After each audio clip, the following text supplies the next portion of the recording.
It is the Practical Prayer Podcast pre-show on New Thought Media Network. I am Reverend Bill Marchiony, that's Carol, and we're going to spend half an hour or so recording an episode of the Practical Prayer Podcast. This is actually going to be episode number 165. So, and we're going to do that any minute now. And we do this, we do the recording sessions on New Thought Media Network because it gives us a chance to broaden out a little bit.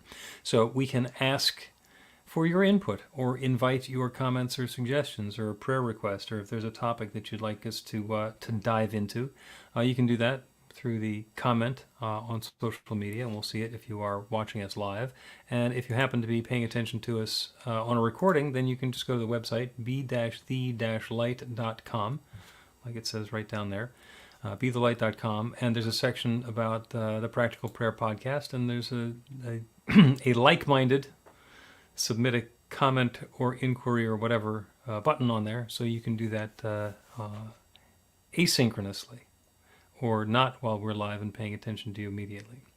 But in any case, we'll respond about with the same level of humility and respect, regardless of when you when you. I say was waiting something. to hear what you were going to say. This ought to be interesting. Oh, goodness. So it's the end of August. It is, it's the last week before Labor Day, which is always kind of melancholy. I can't believe it. It's just too fast. Seems like summer just started. It was just like Memorial Day. And you live near the beach, so the tourists will be going home shortly. Not that that really bothers you where you live, No, but it a little bit. I got the thing down to a science. When I can go and I don't have to be worried. I get my spot all the time. I figured it all out the first year. I'm 6 years in now. Okay. So a pro at that.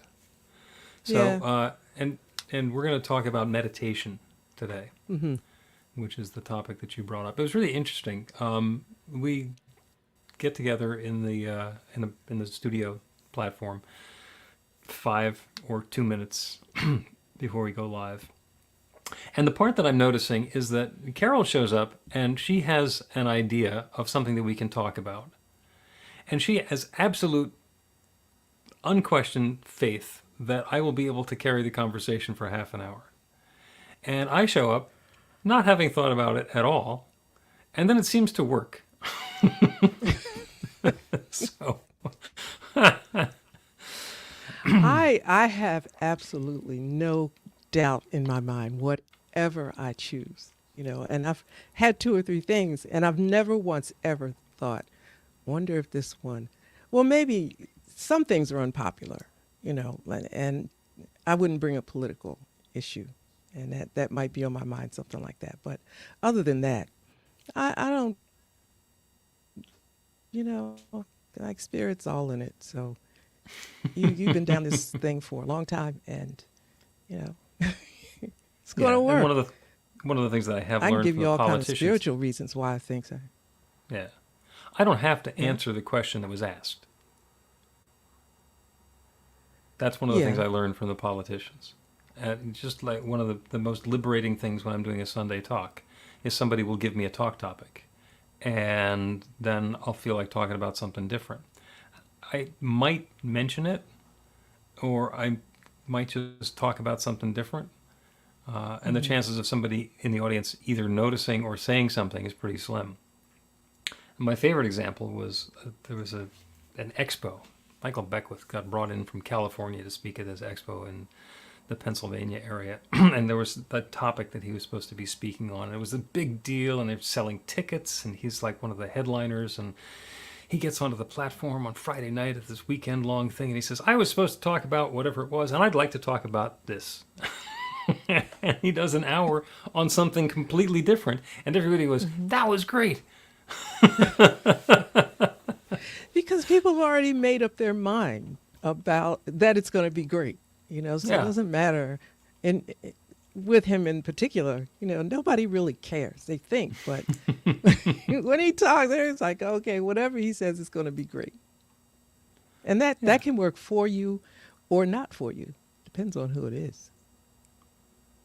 right? That's true. Well, there's all the preconceived notions. See, we could turn that into an entire podcast episode. It works for all of it. My gosh, Yes, there's absolutely. never a shortage of a topic. Well, let's go ahead and get the Practical Prayer podcast underway. I'll click the button over here, and we'll play the theme, and away we go.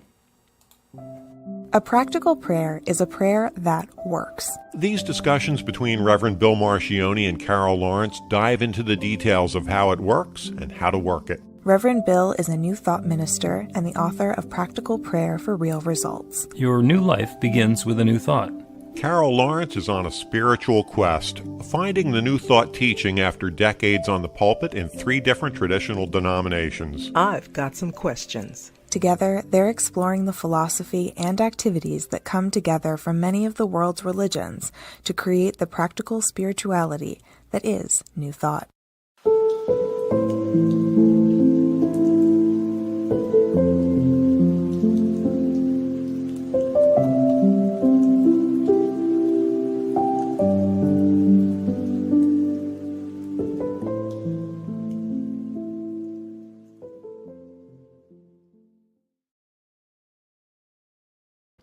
Welcome to the Practical Prayer Podcast. I'm Carol, here with Reverend Dr. Bill Marchiony.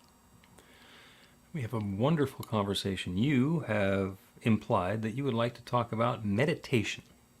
Yes, because there are so many, I use the word voices, but there are so many ways that people advise that you do it. And of course, when I was first exposed to it, this is the way you do it. And and it didn't feel comfortable to me, but I thought, well, it's me, it's my problem, and I'm the one. And so I struggle because this is the way you do it. And then now, many years later, there have been so many different ways to approach it. And so I just thought you might like to talk about that because I have my thoughts and we'll mix them all in.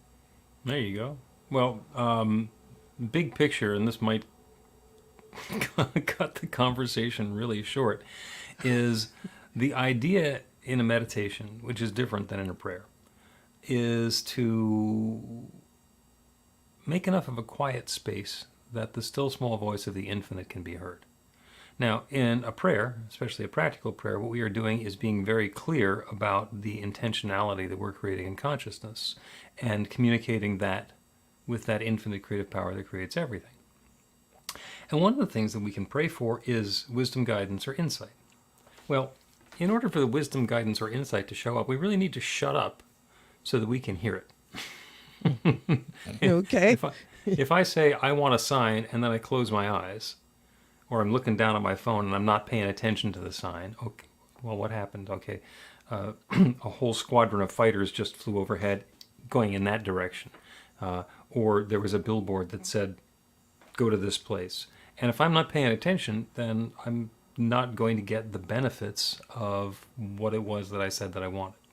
So meditation is about a technique that lets us quiet our mind so that we can hear the infinite when it tells us something new. Mm-hmm. Mm-hmm. And I remember the real simple definition I heard, I can't even remember who said it, but prayer is talking to God and meditation is listening. Yep. And I thought, okay, that's pretty simple. That's just really simple. But then as I read how-to books and how-to videos on YouTube, it gets really cumbersome. It really does. You got to breathe a certain way. And, the perfectionist in me cropped up and, said, okay, I'm going to breathe a certain way. I'm going to do this. I was just thoroughly exhausted and then like frustrated and just like, this is crazy. Rather than to say not to do it, I found my own way. But listen, there's just too much noise out there. Psalm 46:10 says, be still and know that I am God. I said, you know what? That's gold. That is gold. You can give it the metaphysical interpretation however you want to, but just be still and then see Well, that what makes happens. it sound really easy. It makes it sound, but it's a place to start. It is. Like just let me. At least I know that stillness is a part of the agenda. Right. Right. And there's something that you said which is actually a key element in the meditative, in the orientation of meditation. You said there's a lot of noise out there. And that is correct. And there's a lot of noise in here. So the estimate is that people have up to 70,000 thoughts a day. That's a lot of thoughts. I did the arithmetic. I got my little calculator out and I did the arithmetic. That's 49 thoughts per minute, which is almost one a second. Well, if your mind is chattering at that rate of 48 a minute, there's a lot of noise in here.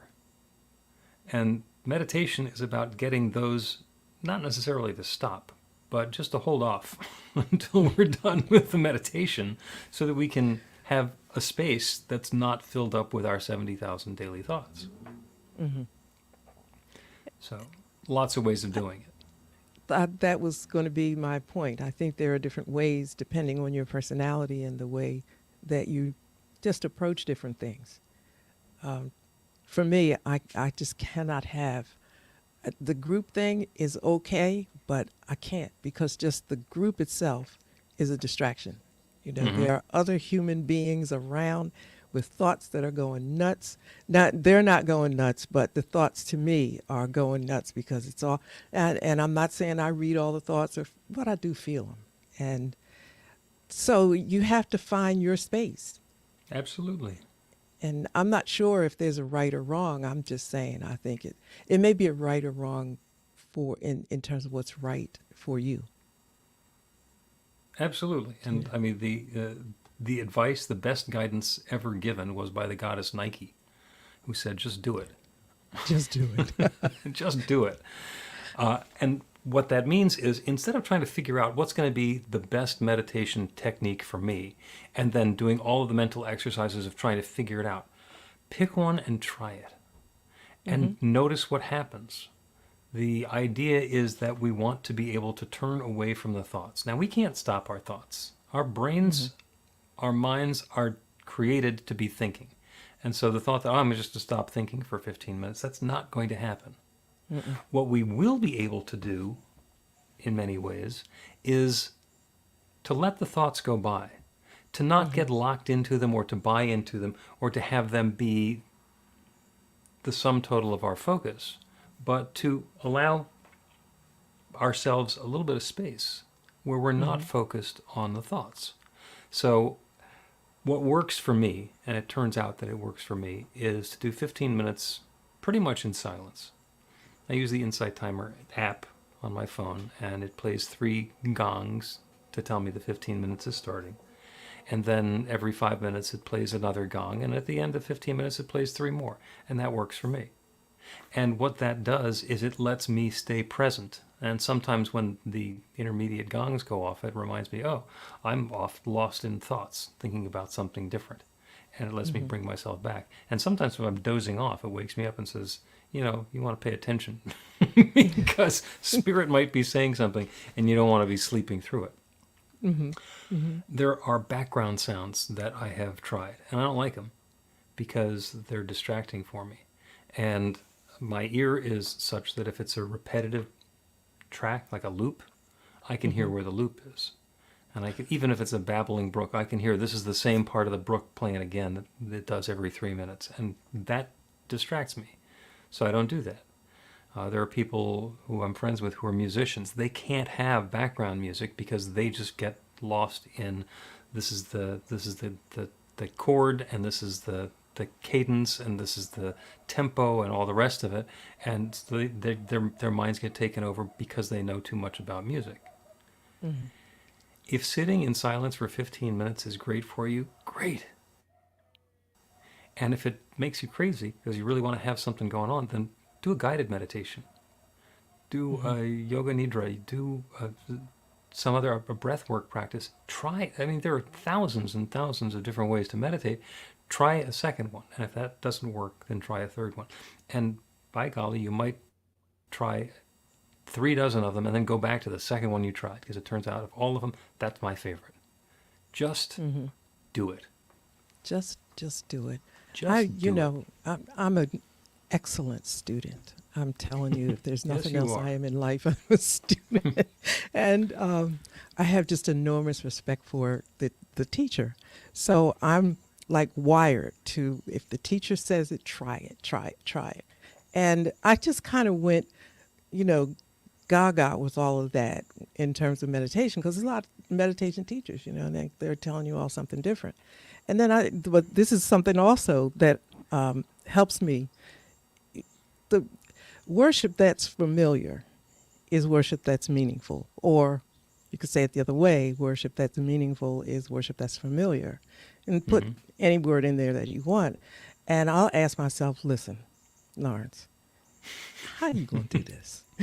You know, I'll get to a point where I'm done. I'm done with this, and I go back to God created. You know, God created. However you look at it, we have different personalities and different ways to approach things. So I'm thinking, why are you struggling to do something different than you normally would? You know, you're not wired this way. So I'm wired for quiet. And when I was in Pittsburgh way too many years ago to tell you, I was living there, and there was a river that I would go to every single day, and it was just really nice, and it was always moving, just really stuff going by. And I think about those things that were floating by are thoughts. So I would just toss my thoughts into the river and watch them just go away. And it wouldn't be long before, I'm not saying I wasn't thinking, I wasn't consciously thinking. You know, I was just at peace, at calm, and not attached to any particular thought. I just watched it float by. Yeah. You know, and I said, you know what? That's you. Why try to fix it up differently? Because you're gonna flunk. Just be you. Just do it and your the point there way. isn't.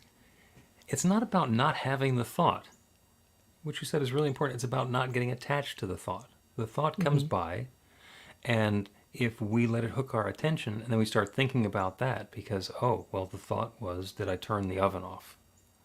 Instead of saying, if I weren't sitting here doing the meditation, I wouldn't be thinking about the oven, so I don't need to think about that now. If the oven is on, the oven will be turned off at the perfect time.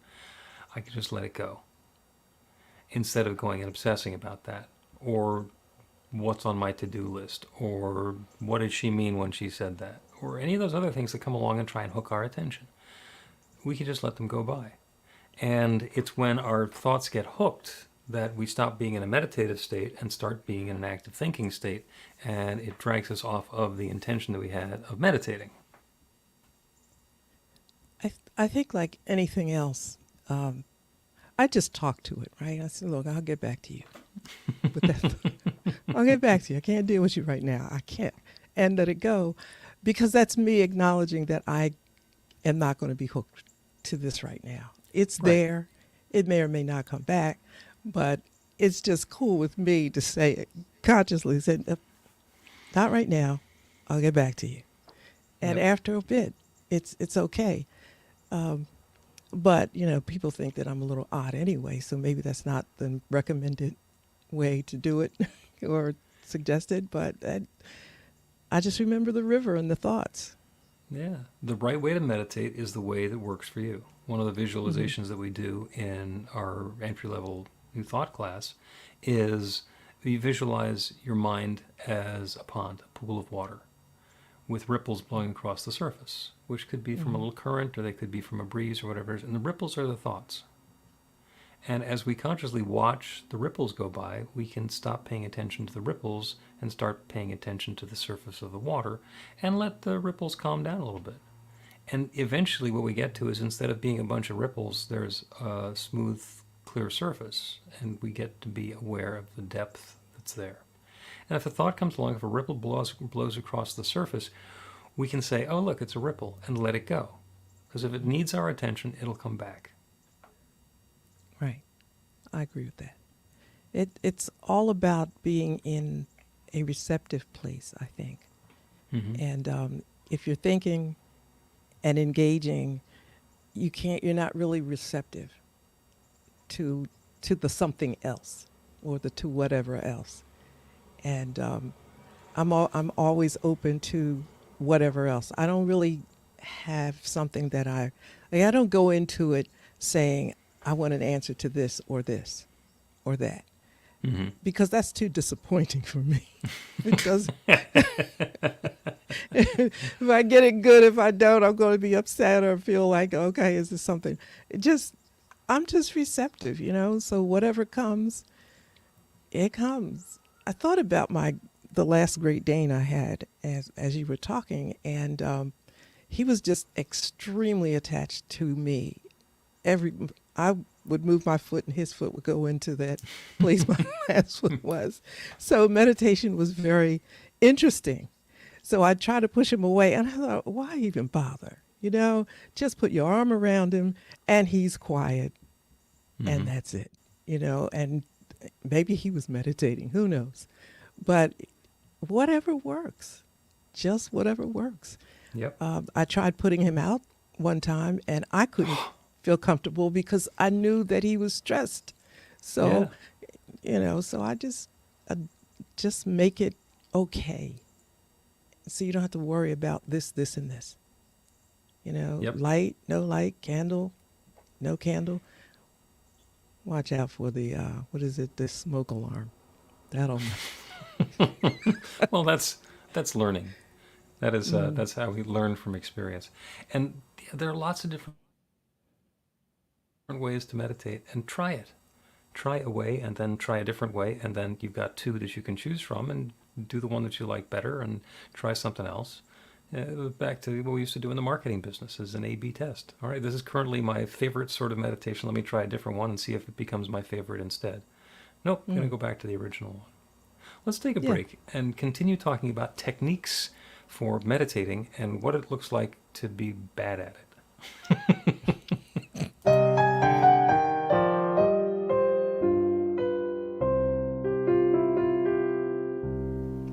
Are you ready to get results? Now, that's not a rhetorical question. Are you ready to get results? RUR2GR. That's actually the abbreviation for the steps in a practical prayer. Recognition, unification, realization, gratitude, and release, with a couple of extra steps in there in case some doubt creeps in along the way. RUR2GR. This class is about the prayer technique that's common to all of the spiritual practices and religions in the most effective prayers that they have. And by effective, I mean that the prayer works. It actually creates a change in the experience of the person doing the prayer. It gets a result. We're going to begin with theory, and then we're going to take it into practice. By the end of the class, you will have your very own practical prayer that will help create transformation in your life.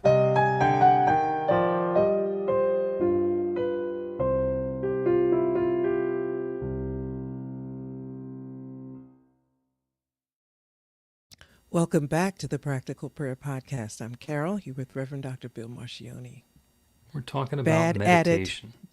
Bad at it. I couldn't wait till the break was over. So, and this, being bad at meditation. When I was running a teen group, we would sometimes do, whenever we got together, we would do experiential exercises and workshop activities. And a fair number of times we would do a meditation. And we would tell the youth, please sit up to do this, don't lie down. And the reason that we don't want you to lie down is because it's likely that you'll fall asleep. And some of them, being teenagers, can you believe it, would lie down anyway. And at the end of the meditation, some of them would say, I fell asleep. That's how you do it badly. If the guidance and the instructions are, do this, and you do something different, and it doesn't work, that's meditating badly. And it's not because it's not punishment or somebody judging. It's like, if you set out to take a nap, then take a nap. But if you set out to do a meditation, then let's position ourselves and get ourselves in alignment with being able to accomplish what we want to accomplish. And sometimes it works, and sometimes it doesn't, and sometimes I have fallen asleep while sitting up. Okay. And that's, and that happens. That absolutely happens, and that's okay. But what we want to do is make ourselves predisposed to success. Hmm. So, I'm glad you clarified that. Because well, that's what keeps people listening through the break. I was right there. Okay, What? bad. Judgmental? Reverend Bill is being judgmental about meditations? I got to stay around for this one. What's he talking about? I did a quick flashback over the years, and now which one of these was really bad? Okay, well, several probably. Yeah. And the bad one is the one that didn't work. Hmm. And just only bad because you knew ahead of time it wasn't going to work and you did it anyway. And we do that sometimes out of stubbornness, or we do that because we let somebody talk us into something. There are so many ways to do a meditation. There are people who just get so antsy when they're sitting still. They say, I can't sit there. I just can't sit there and be quiet. Okay, for them, there's mindfulness. There's a walking meditation. Go out in nature and do something different than you normally do when you're out taking a walk in nature. This is not a walk. This is not getting exercise. This is not taking the pooch for a walk. This is specifically a mindfulness meditative practice. Go out in nature, be quiet, be observant. Notice everything.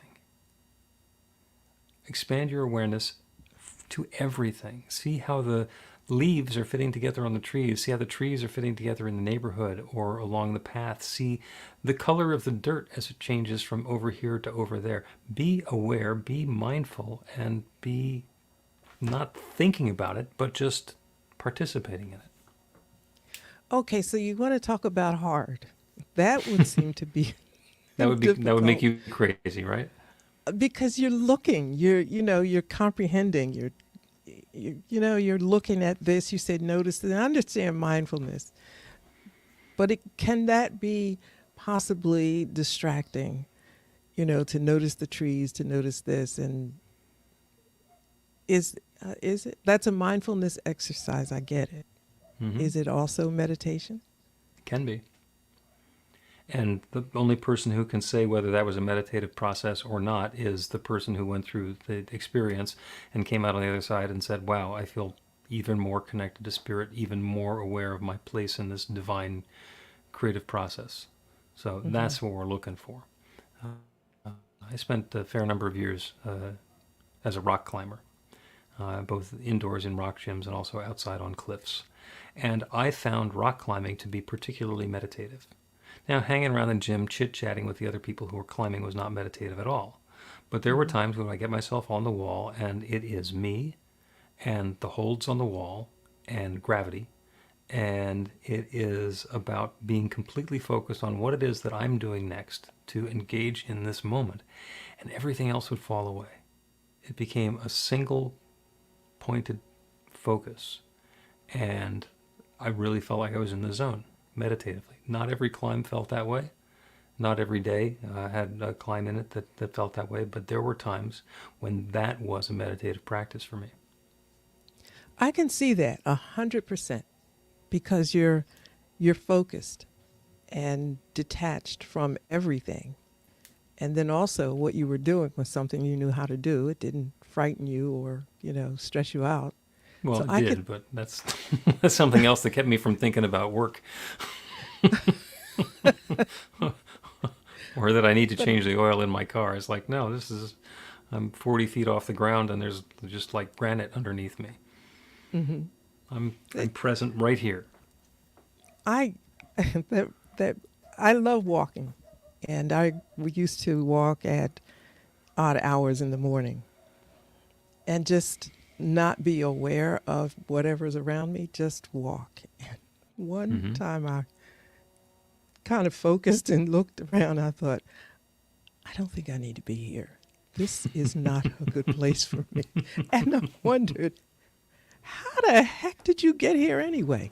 I don't know what turn it was. I don't know. I got lost in it. And that was pretty wonderful, except I thought, you better really do a U-turn here. Mm-hmm. And is a U-turn going to work? You don't even know how you got here. And the folks around, the surroundings here do not look cool. So it was meditating in, not meditating out, though. Out of the space. Meditate in, yeah. run out.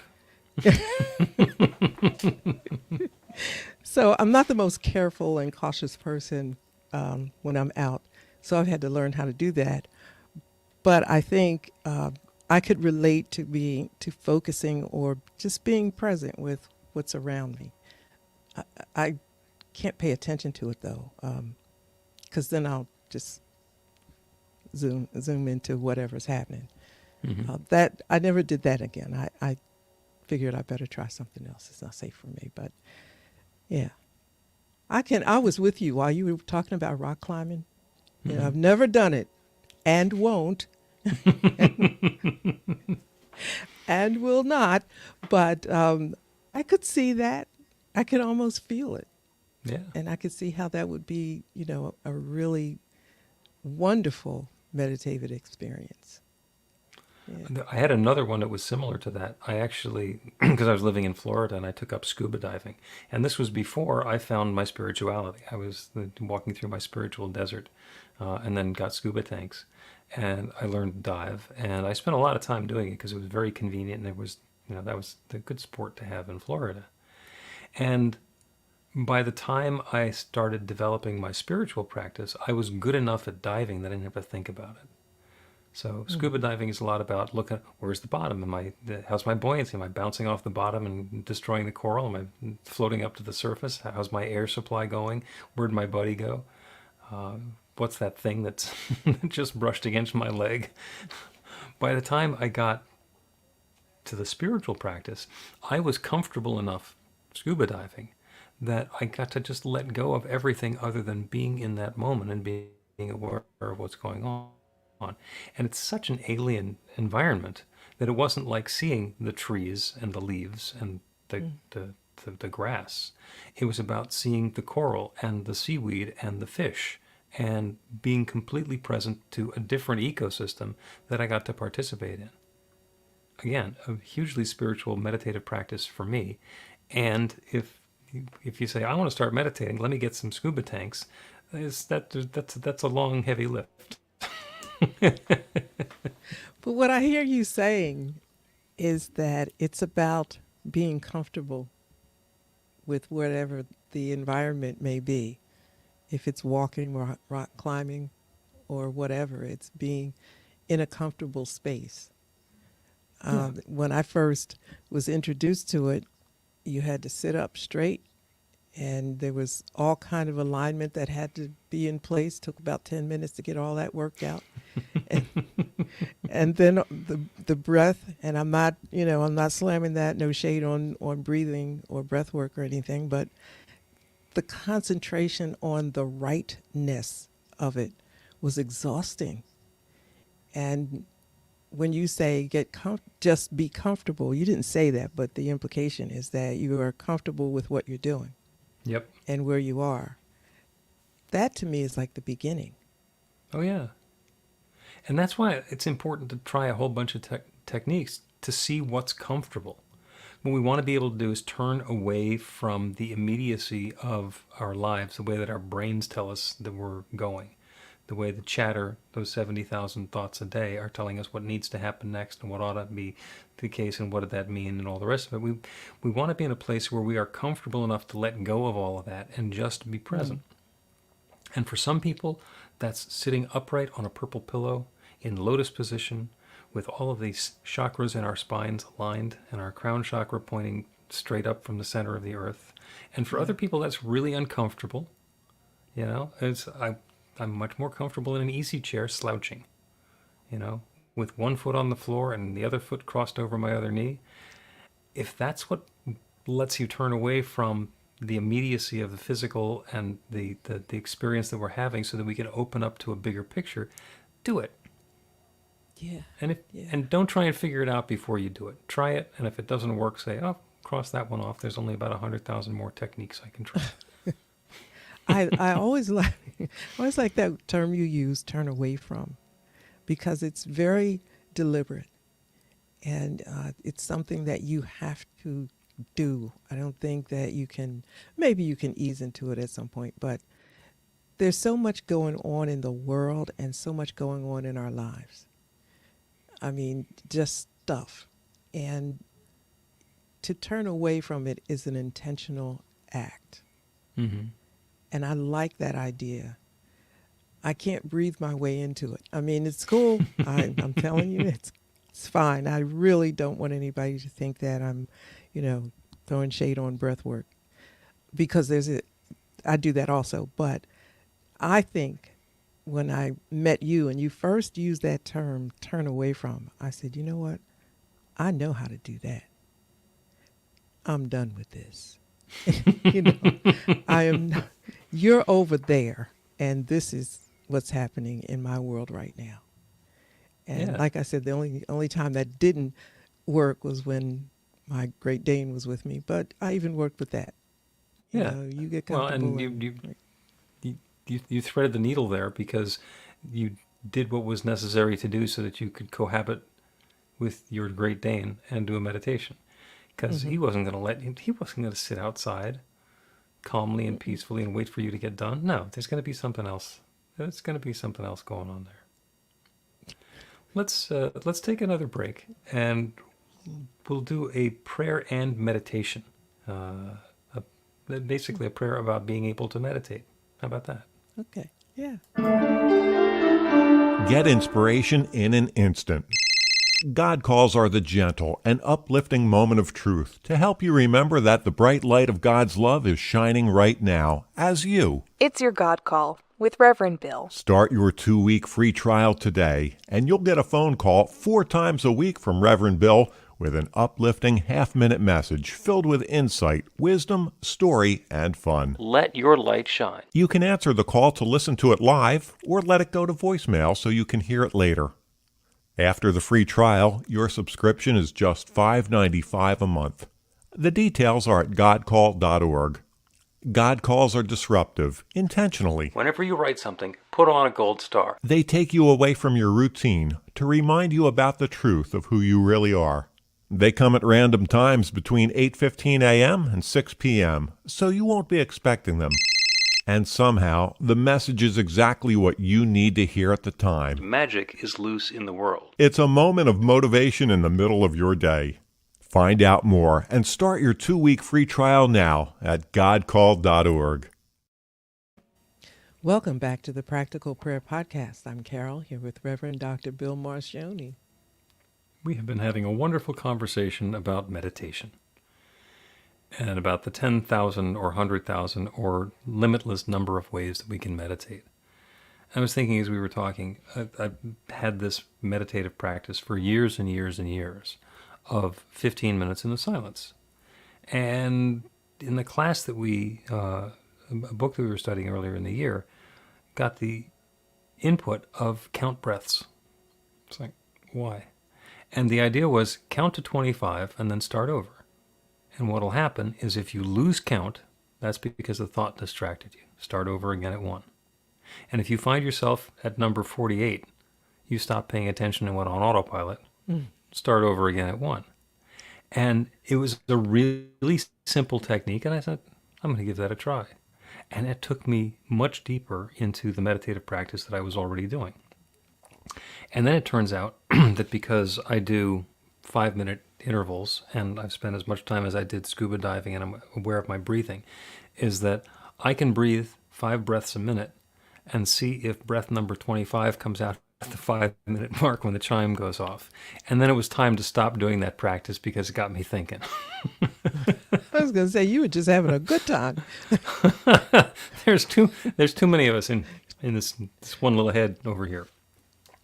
The idea, though, is to try something and then try something else and then evaluate which one is better for me. Not which is the best meditation. We can't do that. 8 billion people on the planet. There could be 8 billion different meditative practices. Just keep trying new things. See what works for you. And if you find something that works for you and then somebody suggests something else, give that a try. It's not like you need to switch over to that completely, but maybe there's going to be a nuance that can get added on top of it that will bring a deeper awareness of our connection with Spirit. And that's what meditation is about. It's about opening that channel of awareness. We're not opening the channel between us and Spirit. We are already completely connected with Spirit. That's the true nature of who we are. We are Spirit made manifest. But we forget. We get distracted. So The intention is to open our awareness to our spiritual truth, and then let the infinite fill us with whatever the infinite is going to be filling us with next, and we can invite what that's going to be. And that's part of the prayer practice. Let's do a prayer today on choosing a meditative practice that serves us well. How's that for combining modalities there? Gotcha. Yeah. I'm with you. Yeah. So let's turn away from the stuff that's going on around us. It's still going to be there. We can close our eyes and go within. Turn away from the details of the world outside. Turn away from the 70,000 thoughts that our minds come up with every day. Our minds are going to keep on thinking, and we are simply going to spend a few moments not thinking with them. Opening to a new possibility, opening to a new awareness. Inviting that infinite creative power, that divine intelligence, that one that knows everything, that creates everything, that shares itself as all of its creation, that one that dwells within, has the ability to inform us, to guide us, to let us know what is the next perfect step for us to take. That infinite creative power, that divine mind, of which each of us is an individualized mind. That one mind is now informing us, each in our own way, of that next perfect meditative practice to try. It gets to be different for everybody. It doesn't need to be the be-all and end-all, the one that we're going to settle on for the rest of our lives. It is simply the next perfect step to take in the evolutionary path of deepening into our spiritual awareness and a rich and satisfying and uplifting meditative practice. So that's what I'm inviting. That's what I'm claiming for each of us. That divine clarity on exactly the next perfect meditative practice to engage in. The inspiration to do something new or to tweak something that's been going on for a while. The guidance is at hand. There's no wrong answer. And I know that each one is fulfilled and uplifted with exactly the right idea for this next moment. This next perfect opportunity to deepen into our connection with the infinite is at hand. And I'm grateful for it. I'm grateful for the wisdom that we get. I'm grateful for the awareness that we embody. And I'm grateful to be able to speak this word of intentionality, of opening, of invitation, and release it into that creative law that creates everything. And I'm grateful to know without any doubt, hesitation, or question whatsoever that the infinite is already saying yes. The guidance is already underway. The inspiration is already flowing. So I let it be. So it is. The Practical Prayer Podcast with Reverend Bill Marchiony and Carol Lawrence is a production of BeTheLight.com. be-the-light.com. Where you can find more information about practical prayer for real results. Our theme is by Music of Wisdom. You can learn about the spiritual community of New Thought Philadelphia with daily guided meditations, Weekly celebrations of spirit, and Reverend Bill's classes in practical spirituality at newthoughtphilly.org.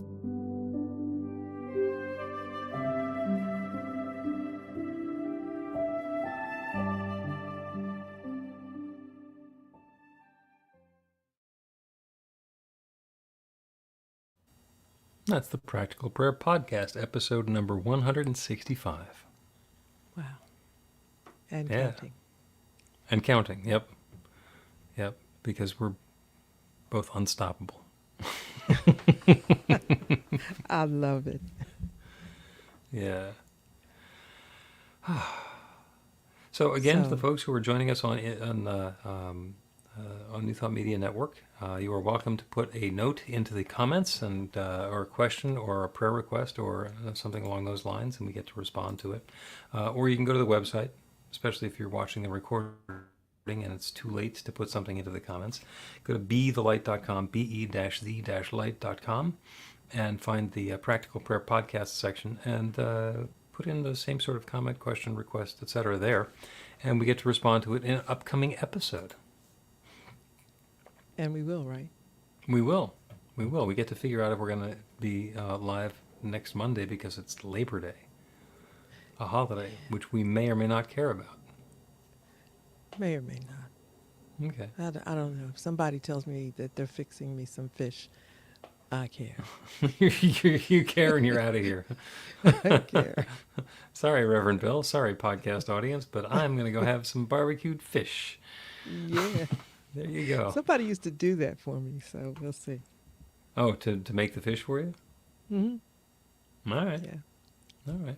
Well, we will go offline and we'll talk about it and then see what happens.